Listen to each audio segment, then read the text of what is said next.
আসসালামু আলাইকুম, আমি মোহাম্মদ আবুল বাশার। আজকে 31তম পর্বে আপনাদের দেখাবো আপনি কিভাবে আপনার নিজের কম্পিউটারের কনফিগারেশন চেক করতে পারেন। তো এটা বিভিন্ন রকম করা যায়। এটা আপনি সফটওয়্যার ব্যবহার করেও করতে পারেন, আবার বিভিন্ন আর এই থেকেও দেখা যায়। তো আমরা আজকে দেখব সফটওয়্যার ব্যবহার করাও দেখব এবং এটাও দেখব। তো আমরা যদি যদি সফটওয়্যার ছাড়া চেক করতে চাই, তাহলে আমরা মাই কম্পিউটারের উপর রাইট ক্লিক করব। রাইট ক্লিক করে নিচে এই প্রপার্টিসে ক্লিক করব। তারপরে আমরা এখান থেকে দেখতে পারবো যে কিভাবে এটা, এই যে আমাদের কনফিগারেশন পেন্টিয়াম আর ডুয়েল কোর, আমার পিসি ডুয়েল কোর এবং আমার প্রসেসরের পয়েন্ট দেখাইতেছে 3.06 আর র্যাম 2 জিবি। তো 2 জিবির এখানে আপনার সাপোর্ট করছে 1.96 মেগাবাইট, মানে জিবি। জিবি মানে গিগাবাইট। আর সফটওয়্যার ব্যবহার করে এর থেকেও আরও ভালো আর কি অনেক গুরুত্বপূর্ণ তথ্য পাওয়া যায়। তো সেটা কীভাবে পাওয়া যায় আমরা দেখি সফটওয়্যার ব্যবহার করে।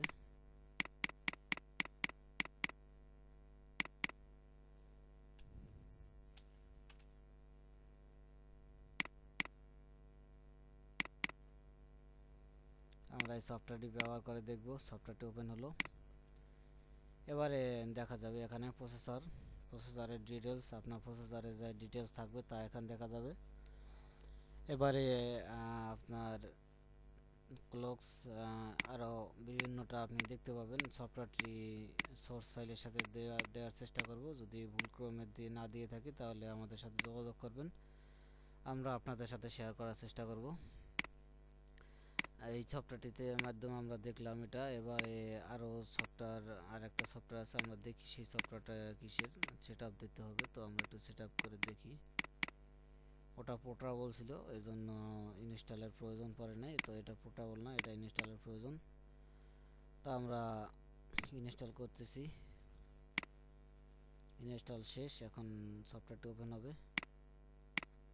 আমরা দেখতে পাচ্ছি এটাতে আরও সুন্দরভাবে ইনফরমেশনগুলো পাওয়া যাবে।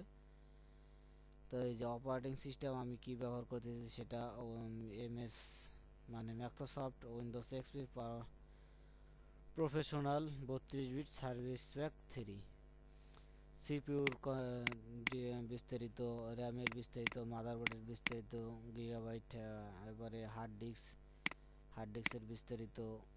এবারে আপনি বাম পাশে আরও অপশন পাবেন, এই অপশনগুলো থেকে আপনি বিভিন্নটা দেখতে পারবেন। আমরা হার্ড ডিস্কে গেলাম, হার্ড ডিস্কের আরও অনেক ইনফরমেশান এখানে দেখা যাবে। তো এভাবে আপনি এগুলো থেকে জানতে পারবেন। তো সফটওয়্যারগুলো আমি চেষ্টা করব ওখানে আপনাদের ফাইলে দিয়ে দেওয়ার জন্য। তো আজকে আমরা দেখতে পারলাম যে কিভাবে একটা কম্পিউটারের কনফিগারেশন দেখা যায়। তো আশা করি আপনাদের অনেক উপকারে আসবে। তো আজকে পর্যন্তই, ভালো থাকেন, আল্লাহ হাফেজ। আর কোনো সমস্যা হলে আমাদের গ্রুপে পোস্ট করুন। ভালো থাকুন। আসসালামু আলাইকুম রহমতুল্লাহ।